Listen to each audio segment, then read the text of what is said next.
Hey there, my name is Carolina. I would love to help put together some ideas for your family for some adventures this summer. There are still so many different opportunities, and I want to show you this first option. It is a family trip, all private, to Peru, one of my favorite destinations, and it happens to be peak season in August. It's dry season, it's perfect for the outdoors, and you can accomplish so much squeezing in some culture and history, but still having the adventure, still having a lot of fun, wildlife for your kids as well. So I've put together a trip. It's a private tour for the four of you. I'm sorry, I'm going to fix that shortly before I send it to you. And I started it on July 31st, but truly we could start it any day of the week. So this is what the trip would look like. You would arrive to Lima, Peru. That's the main airport. We will pick you up, private sign with your name on it, and we will spend 2 nights in Lima. I've chosen a hotel that has a rooftop pool, great for the kids, great views, and it is really walkable to everywhere in Miraflores, to the big shopping center, to the Lovers Park on the ocean. So a great location. Why are we staying in Lima for 2 nights? So that we can enjoy some fun adventures in the city. It's a real bustling city. It's known for its food. So we do a really great walking tour. Kids love it. I've taken my own children on it. And you're going to the markets, you're tasting fruit, you're getting milkshakes, you go into the ruins, but you're gonna have a little snack there. You're gonna go to the coast and you're gonna taste pisco sours and things like that. So it's a lot of fun. You're walking around, you're moving, but you will still get to see some sights of the city and taste some delicious food. And then in the afternoon, we're going to go outside of the city, right to Chilca. It's about an hour outside of Lima, and we can have some fun adventures around sunset, sandboarding, and really enjoying the dunes without having to go to the actual desert. So Peru is known for its desert. If you have extra time, or if this interests you, we can add 2 nights, and then you can go to Huacachina Oasis, you can go to Nazca Lines, you can go to Paracas, see penguins. So there's lots to see and do in the desert, and that's another area where we can think about adding. I have planned it that on day 3, we will go fly into Cusco. It's just a 1 hour flight. And now we're in that area of the Incas, Cusco, Sacred Valley, Machu Picchu. This is the first time we're in high altitude. So we're going to be adjusting in the Sacred Valley, which is lower in altitude, but there's a hub of adventure here. We can experience so many different things throughout the 3 nights that we will be in the Sacred Valley. And Sacred Valley is like a big countryside. And inside there, there's ruins, there's Inca sites, there's villages where indigenous people live. Of course, there's beautiful hotels and things like that. So you arrive after your 1 hour flight, my team picks you up, and we will explore just a little bit, but on bicycles, so that it, again, gets those kids moving, gets the energy going, but we still visit some Inca laboratories and the salt farms and things like that, have a beautiful farm to table lunch, and go into one of our lodges, which is, there's so many beautiful lodges here in the Sacred Valley. You definitely wake up and you feel like you're in Peru because you're surrounded by mountains. And then the following day, we're going to go off the grid a little bit and go to Misminai community. This is an indigenous community that can show you what life in the Andes is like. Great for kids. They can meet a shaman. They can go play soccer with the local kids. We can go on a little hike. We can do a ceremony. They do a Pachamanca lunch here. So lots of fun for everyone. Guinea pigs all over, so you can get to see them as well.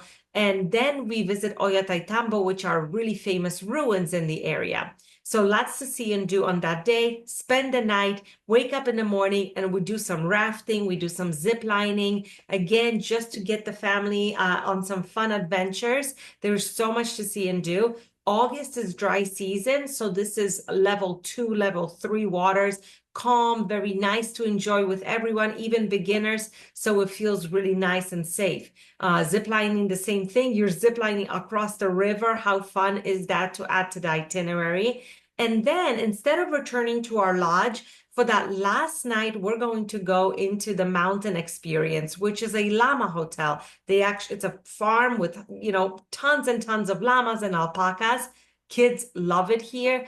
The A-frame rooms are close together and they have hot tubs so you can enjoy the outdoors, get some water activities in, and they take you horseback riding here. So you will also experience riding in the countryside. Again, lots to see and do. I'm just showing you what's possible. We can tweak it in any way. So if you don't want a horseback ride, or if you don't want to raft, of course we can remove those from your itinerary. But it's a fun place to wrap up our Sacred Valley visit before we get on a train and go to Machu Picchu and do our beautiful visit to the ruins and climb around and really enjoy the highlight of Peru. We spend the night in the village there. There are hot springs in the village.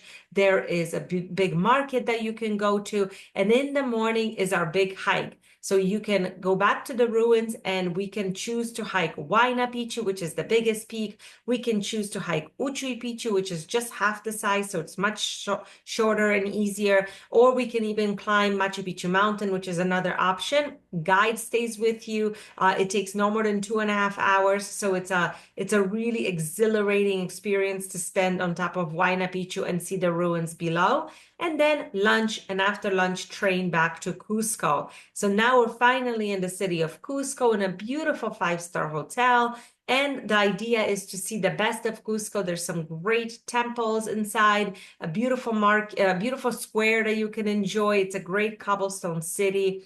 And then we wrap it up with a dinner inside a museum. So the museum closes for the day, and then we get invited inside, and there's a restaurant, maybe like a 6-table restaurant in there, and you will have dinner there. Such a fun experience to be in the museum after it closes.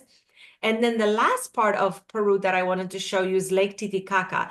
Gorgeous train ride. It's about an 8-hour train ride, but it's a luxury train, beautiful seats, beautiful lunch served. There's an outdoor cart so the kids can hang out there and watch the world go by. And it stops one time in a local village, so you get off one time. And then you're on the lake. It's the highest lake in the world where people reside. It's really a special, sacred place. And the reason we go here is because of the people that live on the lake. So you have been in Cusco Sacred Valley and Machu Picchu now. That's the Inca, that's history. Well, here on Lake Titicaca, everything is as it was. They're still living on the lake. They're still weaving the islands together. They're eating the reeds. They're building boats out of the reeds. It's a fascinating place. So we get to visit these communities as well as Tequila community, and then stand up paddleboard on the lake as well. So lots of adventure available here. And then on that last day, we come back to Lima and fly home. If you have extra time, because it's summertime, maybe they haven't started school yet, I suggest adding the Amazon jungle as well. That would leave you an extra 3 days to go see wildlife, to go, swimming or canoeing around all the little tributaries of the Amazon River. So many wonderful experiences in Peru. I wanted to show you what you can do in Peru in August with your teenage kids. I think Peru is #1 for that. I do have some other ideas and I will send you those as well. Happy travels.